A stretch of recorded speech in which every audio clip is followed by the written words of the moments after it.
अगर आप एक बेहतरीन स्टॉक ट्रेडर बनना चाहते हैं तो इस वीडियो को अंत तक देखिएगा, बिकॉज मैं 8 ऐसी चीज़ें आपको बताने वाला हूं जो मैंने अपनी लाइफ से सीखी है ट्रेडिंग के बारे में, जिसने मेरी ट्रेडिंग को इनिशियल जर्नी में इंप्रूव करने में बहुत मदद करी है। तो चलिए पेड़े खाते हुए शुरू करते हैं आज का ये वीडियो।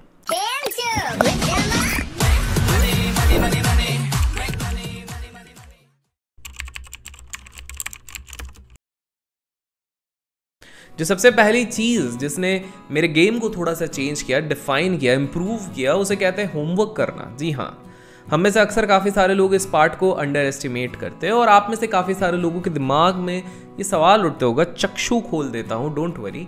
आपके दिमाग में सवाल उठता होगा कि यार भैया हम होमवर्क करें तो करें क्या? स्कूल का होमवर्क तो पता था, वो टीचर देती थी, नहीं करो तो लट पड़ते थे। लेकिन यहाँ स्टॉक मार्केट में, शेयर बाजार में हम किस प्रकार का होमवर्क करें? डोंट वरी, मैं बताता हूँ। सबसे पहली चीज़ जो मैं जब भी कहता हूँ कि आपको होमवर्क करना है, तो पहली चीज़ है अपने ट्रेड लॉग्स को आप देखो। जो आपने उस दिन ट्रेडिंग करी है, जो उसके प्रीवियस डे पे ट्रेडिंग करी है, इनकी ट्रेड लॉग्स को आप देखो, जाके चेक करो कि मैंने क्या ट्रेड लिया, कौन सा ट्रेड सही गया, कौन सा ट्रेड गलत गया। That is the first thing you need to do.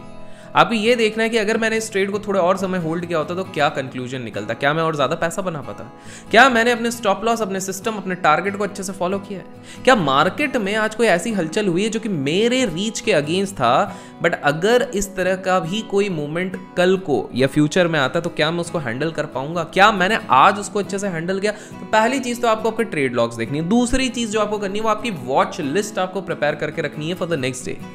आप में से कुछ लोग कहोगे कि यार लेकिन हम तो इंट्राडे पे पिक करते हैं, वॉल्यूम बाजार आता है तब हम पिक कर लेते हैं, या फिर मूविंग एवरेज ब्रेकआउट आ जाता है इंट्राडे पे तब पिक करते हैं। आपको ये चीज समझनी होगी दैट होमवर्क जब आप कर लेते हो, एक वॉच लिस्ट पहले से प्रिपेयर करते हो और उसी के बाद उन्हीं स्टॉक्स में अगर इस प्रकार का कोई एक्शन अगले दिन आपको दिखता है तो आपका कॉन्फिडेंस बढ़ता है, कन्विक्शन बढ़ता है, कन्विक्शन बढ़ता है तो आपके ट्रेड सही होने की संभावनाएं बहुत ज़्यादा बढ़ जाती हैं। सो आपको क्या करना है, आपको इसलिए वॉच लिस्ट बना के रखना है। तो आपका तीसरा सवाल होगा कि वॉच लिस्ट को बनाते वक्त हमें सबसे ज़्यादा किस चीज़ का ध्यान रखना चाहिए? क्या हमें सुपर ट्रेंड यूज़ करना चाहिए? क्या हमें प्राइस एक्शन यूज़ करना चाहिए? क्या हमें ड्रॉइंग पैटर्न्स यूज़ करना चाहिए? क्या हमें वीवैप यूज़ करना चाहिए? क्या हमें सुपर ट्रेंड? कुछ नहीं। आपको एक चीज़ समझनी है, आप कुछ भी यूज़ कर लो, इनमें से कोई भी जिस पे आपका हाथ बैठता है आप यूज़ करो। एट द एंड कंक्लूजन ये है कि आपको निकालने हैं सपोर्ट, रेजिस्टेंस।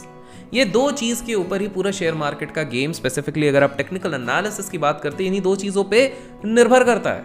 तो what do you have to find? You have to find correct support and resistance. अब इसके लिए आपको क्या करना है, उसके लिए तैयारी करना है, वो मैं 3rd या 4th पॉइंट में आपको बताऊंगा। तो ये आपकी नेक्स्ट चीज हो गई है। और एक चीज आपको क्या करनी है, आपको improvement of your previous month, ये वाली चीज भी एज अ होमवर्क करनी है। ये कैसे? एक सिंपल सा है, मान लो ये मंथ एंड हो गया और ये हमारा वीकेंड आता है। एग्जांपल दे रहे हैं, मंथ एंड हो गया, वीकेंड आया।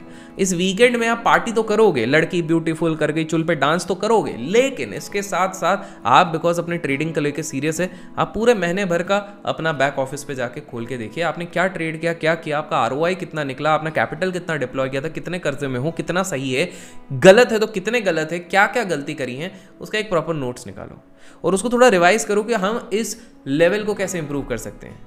मैं ये आपको महीने के एंड में क्यों कह रहा हूँ, बिकॉज तब आपके पास एक क्यूमुलेटिव डेटा आएगा। 1-2 दिन के बेसिस पे आप जज नहीं कर सकते। आज के दिन पे अगर मैंने 1 करोड़ रुपए कमा लिए, व्हाट इज द गारंटी कि कल मैं 2 करोड़ नहीं कमा सकता हूँ। लाइक वाइज आपने बिकॉज 3 दिन अच्छे प्रॉफिट बनाए, that is not giving you right metric.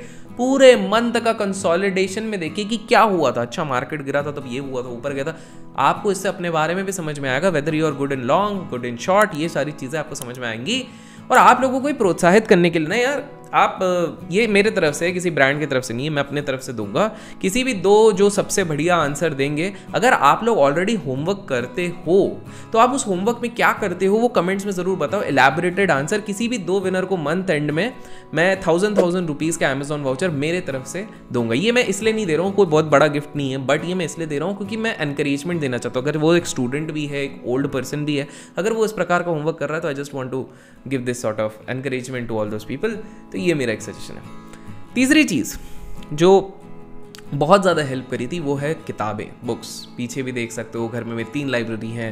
I am not saying I have read all this books, और सारे शेयर मार्केट से रिलेटेड नहीं, इनफैक्ट 70% शेयर मार्केट से रिलेटेड है भी नहीं है। बट मैं आपको बता दूं कि ये हेल्प क्यों करती है। आपकी माइंड, हमारा माइंड ना यूनिडायरेक्शनल सोचता है, सिर्फ एक ही डायरेक्शन में सोचता है। जब आप किताबें पढ़ते हो on variety topics, multi dimensional सोचने लगता है। आज फॉर एग्जाम्पल हमारे देश में बहुत लोग यूनिडायरेक्शनल सोच रखते हैं। आज भी काफ़ी सारे गांव में जाते हो तो गांव क्यों, कुछ लोग गांव में ग्रो नहीं कर पाते और कुछ बहुत अच्छा ग्रो करते हैं। जो ग्रो नहीं कर पाते ना, उनकी लिमिटेड थिंकिंग होती है, वो आज भी उसी जोन पे अटके पड़े हुए हैं कि लड़कियों को ज़्यादा नहीं पढ़ाना बिकॉज वो तो घर पे ही काम करना है उनको, या पुरुष है तो भाई उसी को लड़ाई करनी है, उसी को सब कुछ देखना है। ये सब छोटी सोच होती है बिकॉज आपने अपने माइंड को, होराइजन को बढ़ाया नहीं है। लेकिन जो लोग आगे बढ़ जाते हैं, आपने देखा होगा, वो लोग यूजुअली एक गुड रीडर होते हैं, ऑब्जर्वर होते हैं, रिसर्चर होते हैं। और आप में से मेरे को पता है कि काफ़ी सारे लोग ऐसे होते होंगे कि यार अभिषेक भी हमसे बुक्स पढ़ी नहीं जाती है, तो डोंट वरी, सुन लो ना। मैं तो हर बार कहता हूँ कुकू FM डाउनलोड करो, लिंक डिस्क्रिप्शन में, AK50 यूज़ करो, 50% का ऑफ मिलेगा। जीवन में और क्या चाहिए। और वहाँ पर एक बहुत ही प्यारी बुक समरी मैंने सुनी थी, एटॉमिक हैबिट्स। जाके उसकी बुक समरी सुनो, डाउनलोड करो, बिलीव मी आपको बहुत ज़्यादा हेल्प करेगा किस तरह से आप लोग इंप्रूव कर सकते हो। तो मेक श्योर आप डिस्क्रिप्शन में चेक करो। तो आप किताबें किसी भी तरह से नॉलेज एक्वायर करोगे, that is something which has really really help me. Next चीज़, ये बहुत ज़रूरी है किसी भी ऑप्शन ट्रेडर के लिए, बिकॉज आजकल तो हर कोई ऑप्शन ट्रेडर बना हुआ है। तो आपको समझना है, आपको होना चाहिए नॉलेज अबाउट विक्स। वैसे विक्स पे मैंने एक वीडियो बनाया, अपने चैनल पे जाके चेक कर सकते हो। फिर आपको नॉलेज होना चाहिए about option chain. Option chain में तो मेरा और आबिद जी का एक बहुत ही सॉलिड 1 घंटे का कॉन्वर्जेशन है, वो भी हमारे चैनल पे आपको मिल सकता है। बहुत ज़्यादा व्यूज़ है उस पर, तो आप जाके चेकआउट कर सकते हो। तो आपको समझना है कि आप स्पेसिफिकली ऑप्शन में जा रहे हो और आपको ऑप्शंस का बेसिक कोर ही नहीं पता। मैं बताता हूँ मुझसे गलती क्या हुई थी। गलती ये हुई थी कि विक्स बहुत ऊपर था, ये थोड़े टाइम की बात है, विक्स बहुत ऊपर था। जब मेरे को विक्स के बारे में पता नहीं था कुछ साल पहले, तो जब वो ऊपर था तब बेसिकली मैं क्या कर रहा था, ऑप्शन बाय कर रहा था। अब जाहिर सी बात है मैं प्रीमियम बहुत ज़्यादा पे कर दे रहा था बिकॉज इम्प्लाइड वोलेटिलिटी ज़्यादा थी।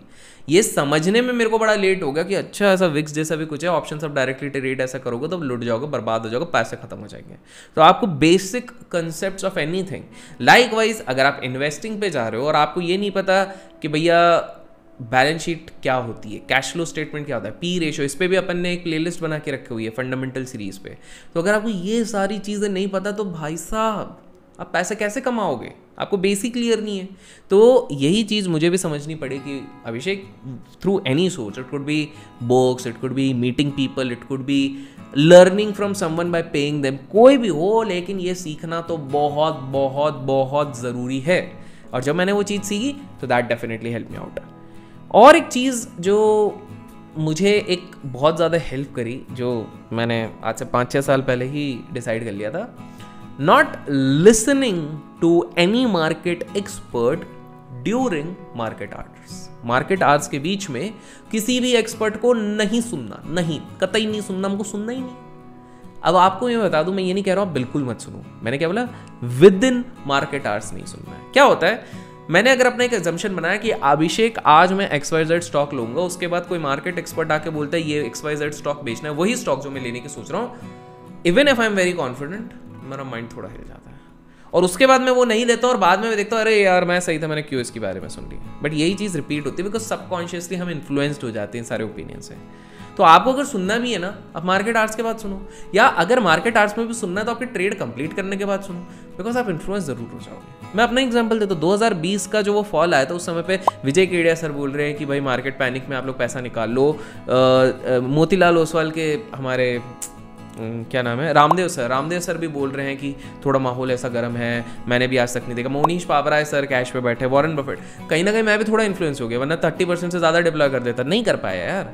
तो आपको ये चीज़ समझनी, ये चीज़ें इन्फ्लुएंस करती है, चाहे आपका जितना भी अनुभव ये हो जाए, तो आपको वहाँ पर सतर्क होना ज़रूरी है, बहुत इंपॉर्टेंट है। नेक्स्ट चीज़, ये तो बड़ा इंटरेस्टिंग है, किताबों में नहीं रहता, लेकिन मैं आपको बताऊंगा, ट्रेडिंग के आधे घंटे पहले, 1 घंटे पहले मेक श्योर आप कोई फिजिकल एक्टिविटी कर लो। मैं तो वॉकिंग कर लेता हूँ, आप योगा कर लो, आप कुछ फिटनेस वाला कर लो। क्यों? बिकॉज जब आप चलते हो एंडोर्फिन्स रिलीज होते हैं और ये साइंटिफिकली प्रूवन है कि आपकी ब्रेन की कैपेसिटी 70% से 90% बढ़ जाती है जब आप कोई इंटेलेक्चुअल या इंटेलेक्चुअली स्टिमुलेटिंग वर्क करते हो। उसके पहले आधे घंटे पहले अगर आप फिजिकल एक्टिविटी कर लेते हो, चाहे वो पुशअप्स हो, चाहे वो जिम हो, चाहे योगा हो, चाहे प्राणायाम हो, मेक श्योर आप ये चीज़ करो, because trading itself is a very stressful thing. तो इस तरह के स्ट्रेसफुल एनवायरनमेंट में अगर आप ये सारी चीज़ें नहीं करोगे तो भाई साहब आपका नुकसान होगा ही होगा। तो आपको क्या करना है, आपको इस तरह की प्रैक्टिस करनी है। एंड फाइनली जो सबसे इंपॉर्टेंट चीज़ जो मैंने करी है, मैं आप लोगों को बहुत बार कहता हूँ, मैंने अपने रिजल्ट्स को दूसरों के साथ कंपेयर करना बंद कर दिया। सिंपल है। आज अगर कोई 1 करोड़ कमा रहा है ना, तो कोई कहीं पर बैठ के 10 करोड़ भी कमा रहा है, और कोई 10 करोड़ कमा रहा है तो कोई बैठ के 100 करोड़ भी कमा रहा है, और कोई 100 करोड़ कमा रहा है तो कोई 1000 करोड़ भी कमा रहा है। There is always someone who is going to be better than you. But trading में जब आते हो, आपका कंपटीशन उससे नहीं है जो 100 करोड़ कमा रहा है, उससे नहीं है जो 1000 करोड़ कमा रहा है, आपका कंपटीशन अपने आप से। And that is what you have to accept now. अपने आप को एक झूठा मोटिवेशन मत दो, बिकॉज उसने बनाया है तो मैं बना रहा हूं, उसने बनाया। अपने आप को इंप्रूव करो। अगर आप लास्ट ईयर तक 100 रुपए बनाते थे, इस ईयर अगर आपने 400 रुपए भी बना लिए ना, आपने बहुत इंप्रूवमेंट दिखा दिया। अगर लास्ट ईयर तक आपका मंथ ऑन मंथ 1 लाख रुपए बनता था, अगर इस साल आपने 1,10,000 भी बनाना शुरू कर दी ना, you are into a better position. Problem क्या होती है, जब आप दूसरे के साथ करते हो तो ना उसका कैपिटल पता है आपको, ना उसकी रिस्क पता है, ना उसका अनुभव पता है, ना उसकी एग्जैक्ट स्ट्रैटेजी पता है, ना आपको पता है कि उसका माइंडसेट क्या होता है जब वो ट्रेड करते हो, और इसी चक्कर में आप फैला देते हो रायता। तो मेक श्योर आप कंपेयर मत करो। आप बस अपने आप से पूछो कि हे अभिषेक, क्या आपने कल जैसा ट्रेड किया था या एक लास्ट वीक जैसा ट्रेड किया था, उससे इंप्रूवमेंट दिखाई कि नहीं दिखाई। अगर आंसर आता है yes, you are on the right path. मैंने उसी हाल फिलहाल में एक इंस्टाग्राम लाइव किया था। बाय द वे, अगर आपने इंस्टाग्राम पे फॉलो नहीं किया है तो स्क्रीन पे आपको इंस्टाग्राम मेरा हैंडल दिख रहा होगा, जाके चेकआउट कीजिए। तो उस पर मेरी बात हुई थी लाइव पे। तो एक व्यक्ति ने कहा था कि भैया मैं कुछ साल से ट्रेड कर रहा हूँ, पहले तो प्रॉफिट नहीं होता, नुकसान होता, लेकिन अब मैंने ब्रेक इवन कर लिया है, अब क्या करें। मैंने बोला भाई तुम तो बहुत ही अच्छे हो, 2 साल के अंदर ब्रेक इवन पे आ गए हो, you are already into a very good journey, काफ़ी ज़्यादा इंप्रूवमेंट कर दिया आपको, और ज़्यादा देखने की ज़रूरत नहीं है। प्रॉब्लम ये हो जाती है कि मैक्सिमम लोग तो ब्रेक इवन भी नहीं पहुँच पाते। तो अपने आप को अपने आप से कंपेयर करो, दूसरे से मत करो। तो these were a few lessons with respect to trading जो मैंने सीखी है। बाय द वे, अगर आप चाहते हो कि मैं ट्रेडिंग रिलेटेड मेरी लाइफ के और लेसन्स लेके आऊँ, वैसे तो कर टॉक्स पे लेके आ रहा हूँ, बट और चाहते हो तो कमेंट्स में ट्रेडिंग लिखिएगा, और इसी तरह के वीडियो के लिए लाइक और शेयर करना ना भूले। Till then keep learning, keep growing, keep investing and keep trading.